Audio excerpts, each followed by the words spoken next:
तो जय श्री राम दोस्तों। और 30 मार्च 2024 जब हिमाचल के जाने माने व्लॉगर द हिमाचल वाला अपने चैनल पर एक वीडियो अपलोड करते हैं जिसमें वो कहते हैं कि वो भी अब मंडी लोकसभा से एमपी के चुनाव के लिए इलेक्शन में उतरने वाले हैं और रानी प्रतिभा सिंह के अगेंस्ट आजाद में चुनाव लड़ रहा हूं, तो इसका जवाब है जी हां दोस्तों, मैं आजाद प्रत्याशी के रूप में हिमाचल वाला यूट्यूबर कंगना रनौत और जहां पे प्रतिभा सिंह जी बड़े बड़े दिग्गज खड़े हैं वहां पे सोशल मीडिया के दम के ऊपर ये चीज बता रहा हूं कि बिल्कुल मैं आजाद प्रत्याशी के रूप में लड़ूंगा और जीतूंगा भी। हिमाचल वाला इसके बारे में मैक्सिमम लोग जानते होंगे। अगर आप जानते नहीं होंगे तो शायद आप इस वीडियो पर क्लिक भी नहीं करते, लेकिन अगर फिर भी जो नहीं जानते तो मैं बता दूं कि हिमाचल के चंबा डिस्ट्रिक्ट के भरमौर क्षेत्र के स्थायी निवासी हैं और YouTube पर लगभग 2011 से काम कर रहे हैं। ये पहले टेक YouTube चैनल पर काम करते थे जिसका नाम कूल माइंड टेक चैनल। उसके बाद ये ब्लॉगिंग में आए और इन्होंने हिमाचल वाला के नाम से एक चैनल स्टार्ट करा जिस पर आज 6 लाख सब्सक्राइबर हैं। फिलहाल इनका डाउनफॉल चला हुआ है यूट्यूब पर, लेकिन फिर भी आज जाने मानी हिमाचल के ब्लॉगर हैं। लेकिन फिलहाल इन्होंने बहुत सारे और भी काम किए, जैसे कि होम स्टे का बिजनेस स्टार्ट किया, उसके बाद कैफे भी स्टार्ट किया, लेकिन कैफे इनका फ्लॉप हो गया। उसके बाद उन्होंने खुद की एक वेबसाइट बनाई ऑनलाइन सेलिंग प्रोडक्ट्स को लेकर, जहां पर इन्होंने कहा है कि 10 से 12 लाख की सेल भी कर चुके हैं। वेबसाइट बनाई है जहां से मैं लगभग 10 से 12 लाख की सेल जनरेट कर चुका हूं दोस्तों। और आप ये लेकिन उसके बाद सबसे ज्यादा मैं ये काम करने वाले हैं, या सबसे बड़ा काम ये इलेक्शन में उतरने वाले, वो भी एमपी के डायरेक्ट, ना प्रधान, ना जिला परिषद, ना एमएलए, डायरेक्ट एमपी। तो फिलहाल इनकी हिस्ट्री तो हमने जान ली, लेकिन अब फिलहाल हम मंडी की हिस्ट्री जानते हैं, मंडी पार्लियामेंट की, जहां से ये इलेक्शन लड़ने वाले। तो मंडी पार्लियामेंट में जो कैंडिडेट हैं जैसे कि कांग्रेस या फिर बीजेपी है, लेकिन एक और कैंडिडेट होता है और वो होता है इंडिपेंडेंट।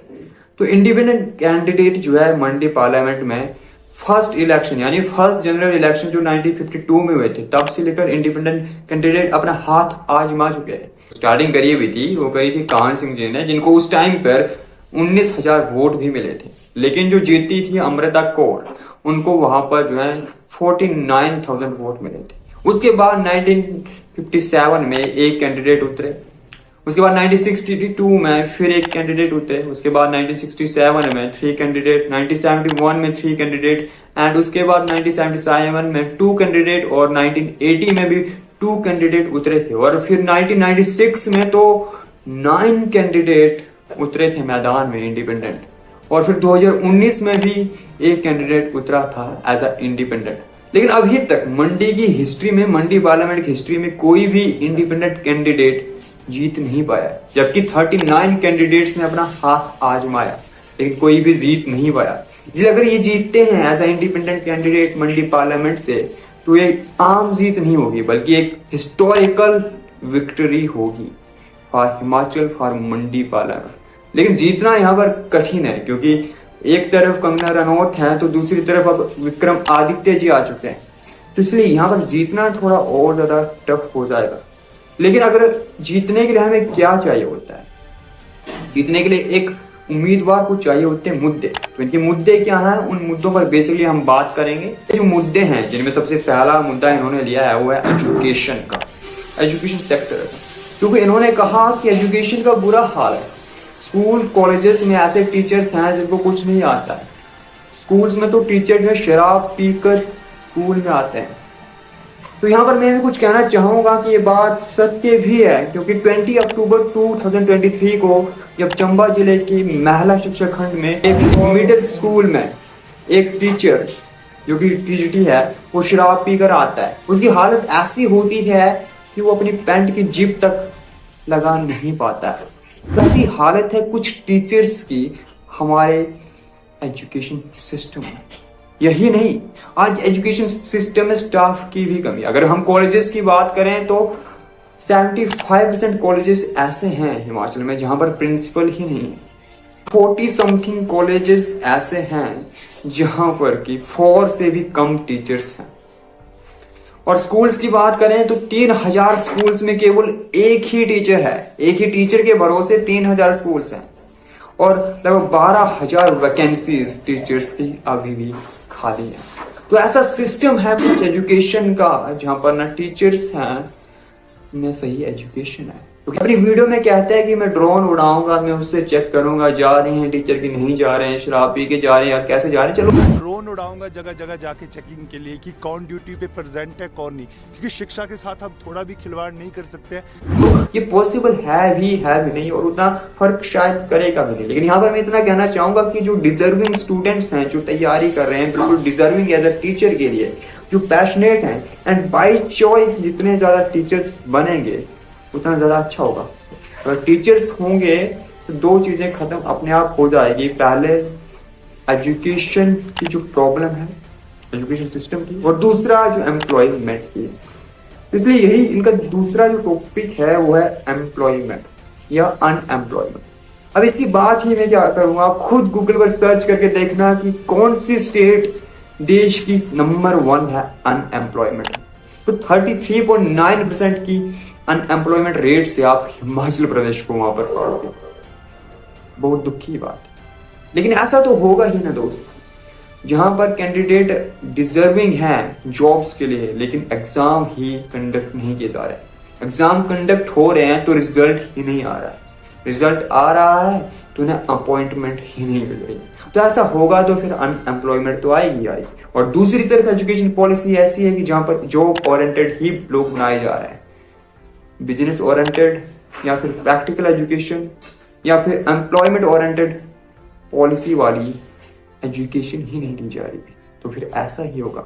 लेकिन यहाँ पर हमारे सीएम जी भी इस बार स्वरोजगार पर ज्यादा बल दे रहे हैं रोजगार के कंपैरिजन में, और वो वहीं पर हिमाचल वाला भी कहते हैं कि मैं स्वरोजगार पर बल दूंगा, सेल्फ एम्प्लॉयमेंट पे।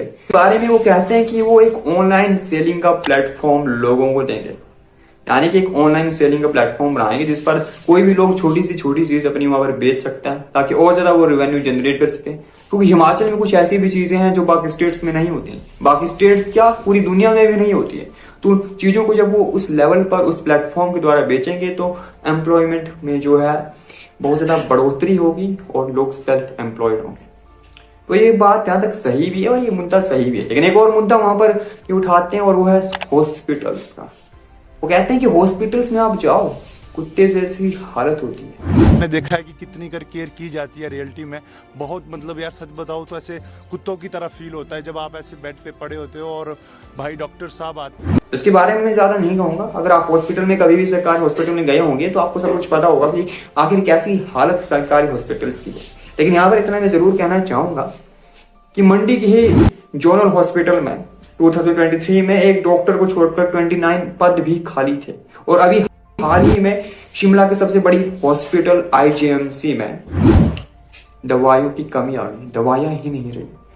तो अब दवाइयां नहीं होंगी पेशेंट्स के लिए, स्टाफ नहीं होगा पेशेंट्स के लिए, तो उन खाली बड़ी बिल्डिंग्स में एक पेशेंट क्या ही करेगा।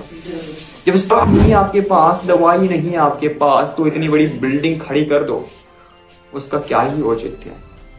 तो हॉस्पिटल्स में ये स्टाफ को लाने के लिए इन सभी मुद्दों पर बात कर रहे हैं। ये इनका तीसरा टॉपिक है। लेकिन for the last but not least topic and that is tourism. अगर टूरिज्म की बात करें तो जीडीपी में 7% अपना कंट्रीब्यूशन देता है और एम्प्लॉयमेंट में 14.82% कंट्रीब्यूशन देता है। लेकिन अगर दूसरी स्टेट्स अपने पड़ोसी राज्यों की बात करें हम, हरियाणा, जम्मू कश्मीर, तो वहां पर ये कंट्रीब्यूशन और ज्यादा है। लेकिन टूरिज्म का जो स्कोप हिमाचल में है वो स्कोप वहां पर भी नहीं है। लेकिन अगर जितना ज्यादा काम यहाँ पर टूरिज्म पर किया जाएगा उतना ज्यादा हमारे लिए बेनिफिशियल होगा, क्योंकि उतना ज्यादा कंट्रीब्यूशन जीडीपी में होगा, एम्प्लॉयमेंट में होगा, तो ऑब्वियसली बेनिफिशियल होगा।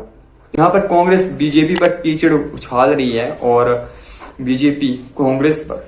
वहां पर ये बंदा अगर ऐसे टॉपिक्स ला रहा है जो कि एक्चुअल में टॉपिक्स हैं, जो कि रियल टॉपिक्स हैं, तो कहीं ना कहीं हमें इनके बारे में जरूर सोचना तो चाहिए।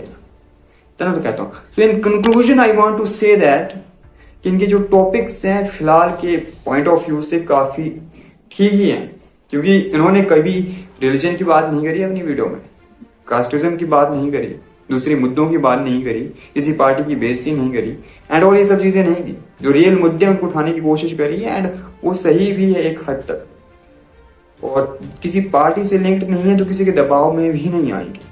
और in last I want to say that कि अगर इन मुद्दों पर काम होगा तो तभी हिमाचल पर काम होगा और वही हम सब के लिए बेनिफिशियल होगा। So that's it for today and this is Umesh Kumar. Thank you so much.